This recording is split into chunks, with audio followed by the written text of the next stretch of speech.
welcome to my channel, Joyce's Affordable Glam Life 360, or just Joyce. I'm on here with another Get Ready With Me and Unsolved Mystery. This Unsolved Mystery is called The Highway of Tears, and if you would like to know what this mystery is all about and see me get ready, then keep on watching. So this story is called The Highway of Tears. And this is another story that really intrigued me, but I will tell you that there are some, I don't go into detail or anything like that, but there are some words that may be not suitable for everybody. So I don't go into really a lot of detail about it, but it does have death and so forth in it. So just to warn everybody about that. But let's get started. I've already primed my face, foundation, eyebrows, all of that, and I'm just gonna get started talking about the story and doing my eyes. So, Highway of Tears. Prince Rupert is a small city population of about 12,500, and it is on Canada's west coast. In the summer, temperatures are in the mid-teens, but winters are downright brutal.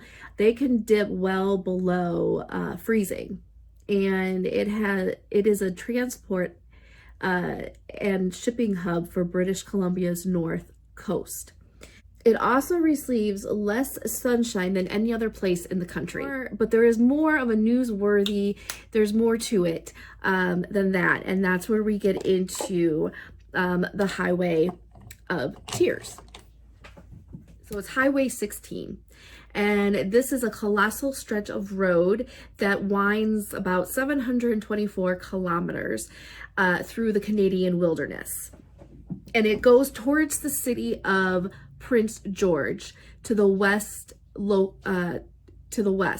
And locals are the ones who know this winding road as the Highway of Tears. And for the past 5 decades, at least 18 women have vanished on this road, which they believe that there could be even more than that. Some people believe there might have been at least 50 missing women along this road. So they say officially 18, but they believe there is more than that. There's a photographer whose name is Ryan Koopman, and he grew up in Vancouver and went to British Columbia. He decided he was going to travel the whole length of the highway. And I quote, "I did the main stretch from Prince George to Prince Rupert. It took just over a week, stopping off in a few towns along the way," unquote. He goes on to say, I quote, "What's interesting is that for the most part, the road is the only bit of infrastructure on either side of you. It's just endless wilderness." And he goes on to say how eerie and mysterious this stretch really is. Excuse me, I think I got a frog in my throat. I don't know. On to say it's really just this one vein running through the whole area, unquote.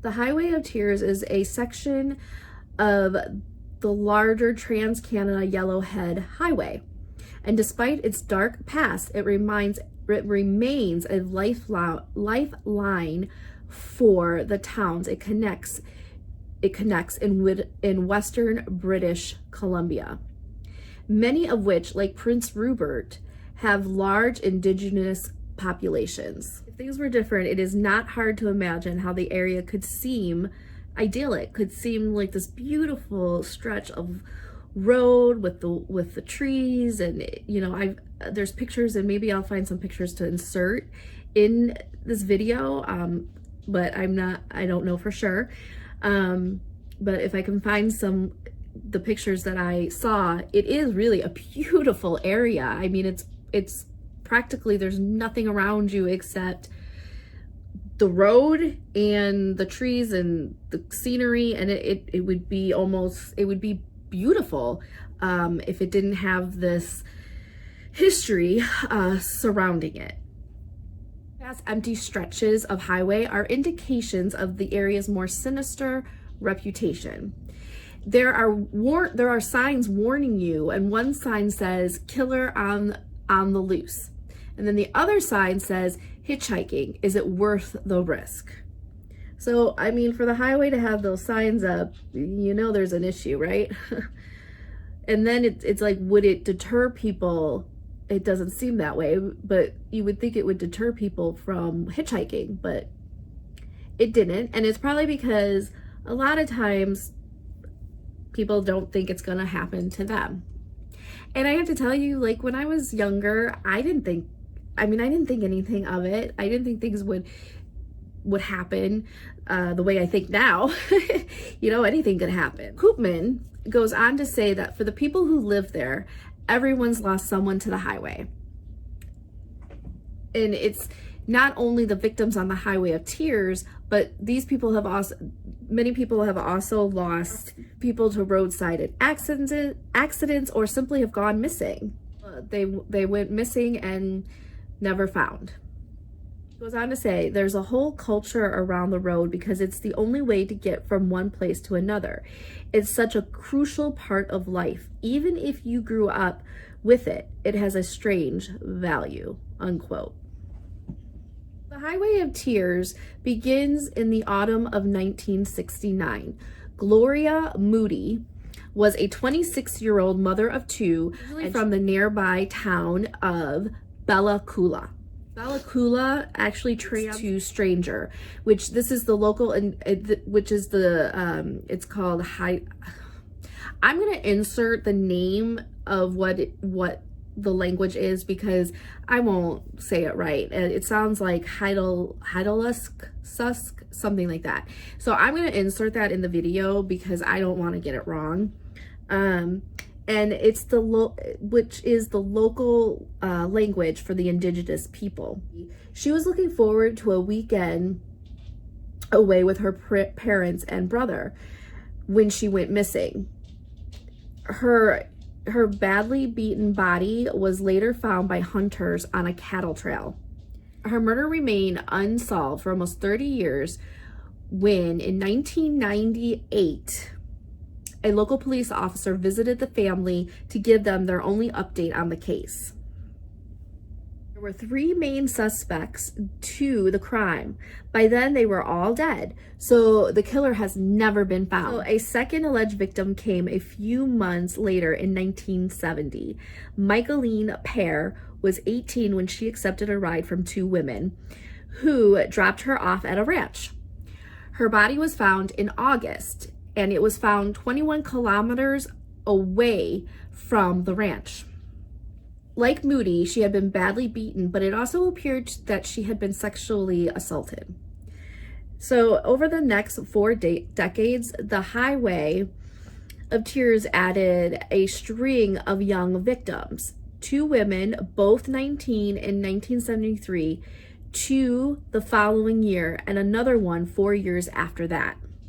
The last reported death was in 2011 when 20-year-old Madison Scott vanished from a campsite roughly 25 kilometers from the highway.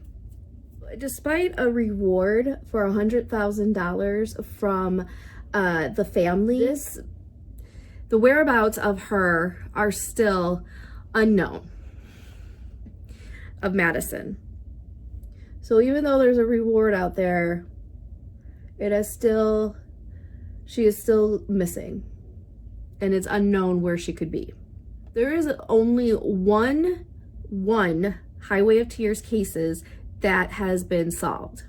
In 2014, Canadian serial killer Coty Legbokoff, I think that's wrong, and I will again insert his name because I have such a hard time pronouncing names or unfamiliar names and words. So, and I do my best in trying to sound them out, but I still think that I am not pronouncing them correctly. But again, I've always had that issue. So, which is not funny, but this serial killer, Coty Legbakoff, was convicted of murdering Lauren Dunn Leslie, who was 15 years old and legally blind.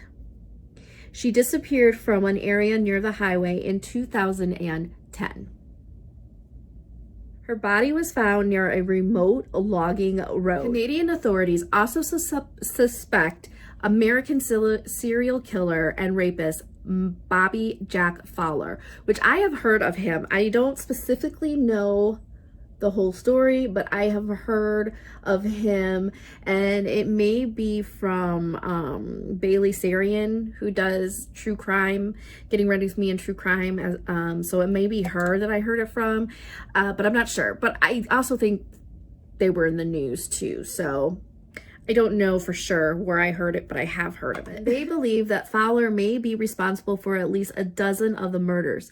He was never charged, and he died in a U.S. jail while serving time for unrelated crimes.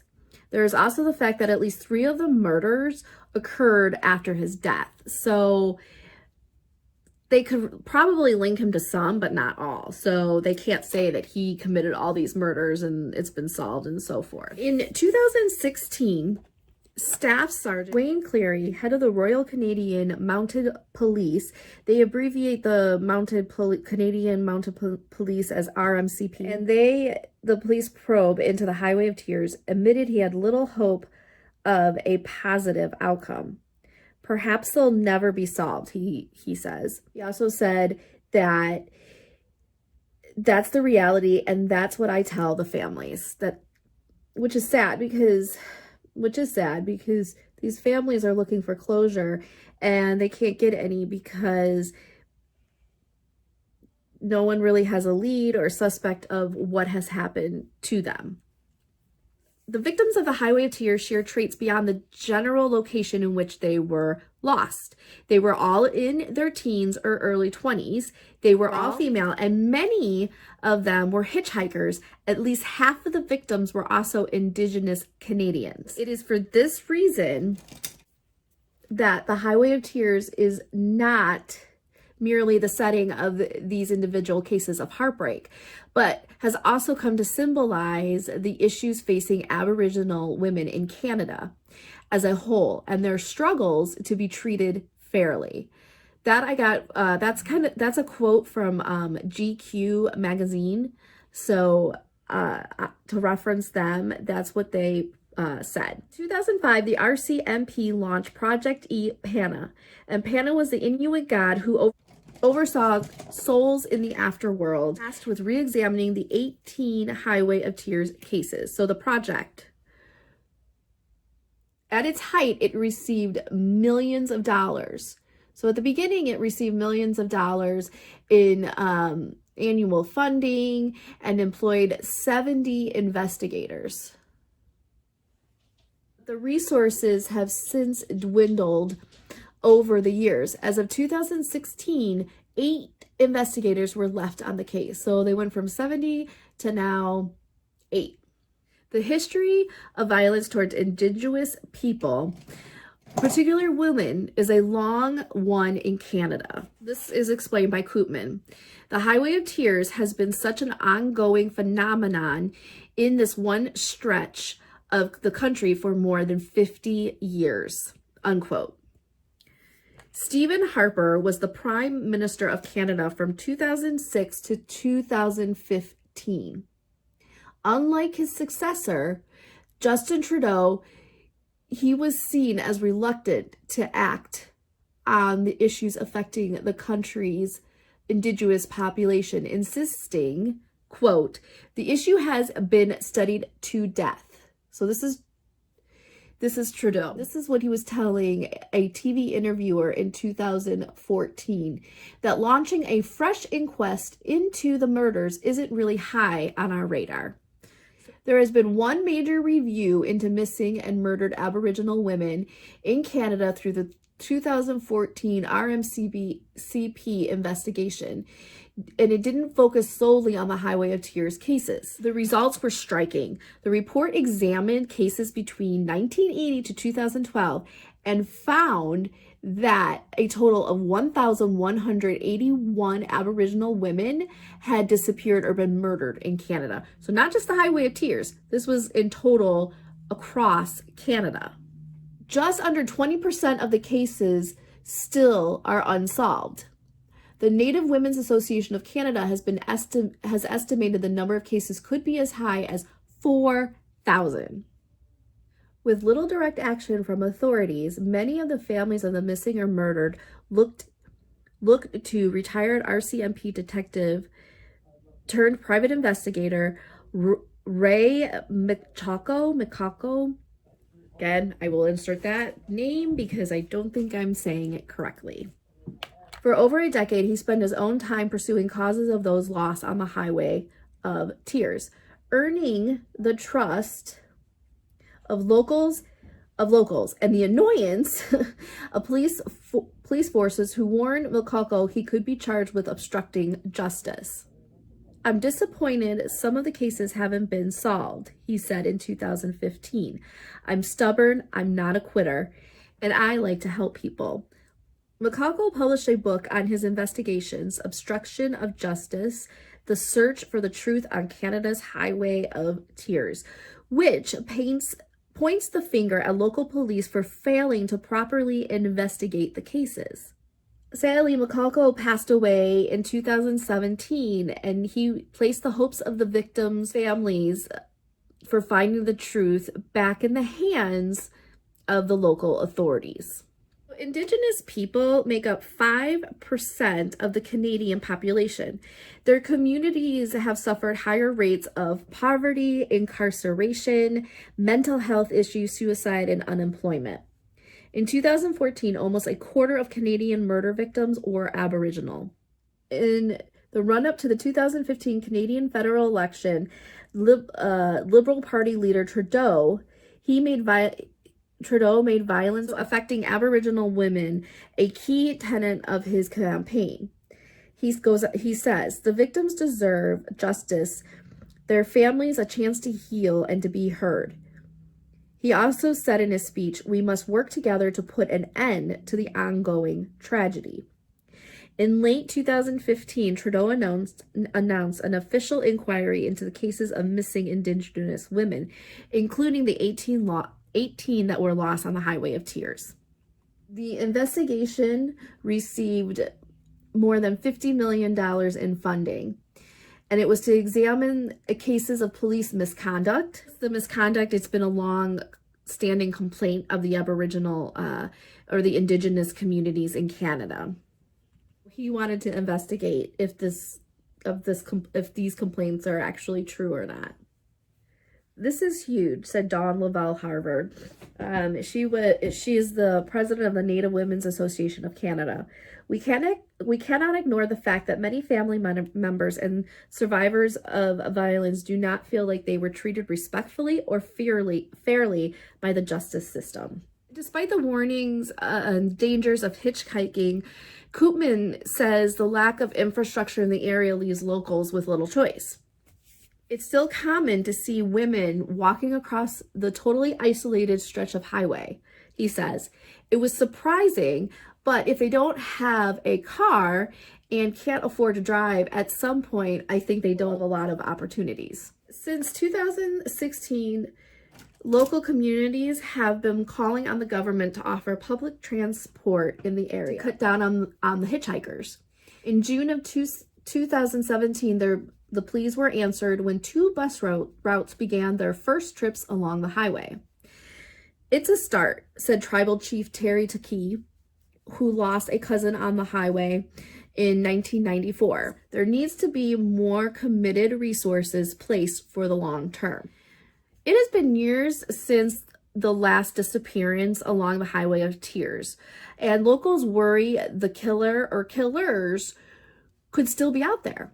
So 2 of the bodies of the missing who have never been found. And if there's more than just 18, there could be 50 or more. They could be out there too, and it'll never be, they'll never find them. For now, though, the highway is a reminder of the country's past and what has happened over the years. Jessica McDiarmid, she has just recently published a book called The Highway of Tears, a true story of racism, indifference, and the pursuit of justice from missing and murdered Indigenous women and girls. McDiarmid is a Canadian journalist who grew up not far from the Highway of Tears. She was 10 years old when she saw a photo of Ramona Wilson, and they both were from the same town. Over the years, she would see more stories like Ramona's. Because she saw these stories over the years, she decided something needed to be done. In her book, she spends at least one chapter on each young woman's story. Diarmid's book demonstrates that the Indigenous women and girls of British Columbia are not powerless. However, the many social systems that should be protecting them and advocating for them have failed to do so. For her to spend more on each woman's story, so I really want to read that story. I need to look it up and find it, because I want to know more about each woman that died or went missing, because the articles and such that I found, they didn't go into detail. Like I said, they're just little tidbits of the story. So for her to go in detail, she interviewed family members and authorities and so forth to get a history. And that in turn will place more personable, feeling of knowing the women more than just a number that either died or went missing on the Highway of Tears. And by doing that, maybe more people will decide that something needs to be done to find out what happened to these girls. I mean, they're, especially the Indigenous women. This story just really bothered me in terms of that it's not just an unsolved mystery. This story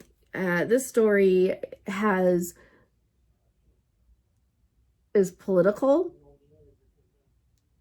This story has sexism in it, and the story has racism in it. And it brings to light that in this day and age, it's still happening. And it's not just happening here in one country, but it's happening across the world, obviously. I don't hear a lot about Canada and their crimes and violence. And so to hear this story and hear that this happened in Canada, it was surprising. And maybe it's just me being naive to think, well, I'm surprised this happened in Canada. So again, this story, this Highway of Tears, just upon reflection, it just had so much, when I decided to research, it has so much just sadness involved in it, with these Aboriginal women, Indigenous women, how young they were, and exactly what happened. And I can't say for sure that I even have a theory of what happened. I will tell you that I don't believe, in my opinion, I don't believe that it was just one serial killer. I tend to believe that it was different people that did this. Considering that it's a wide range of road, and being that it's a wide range of road, it's very secluded.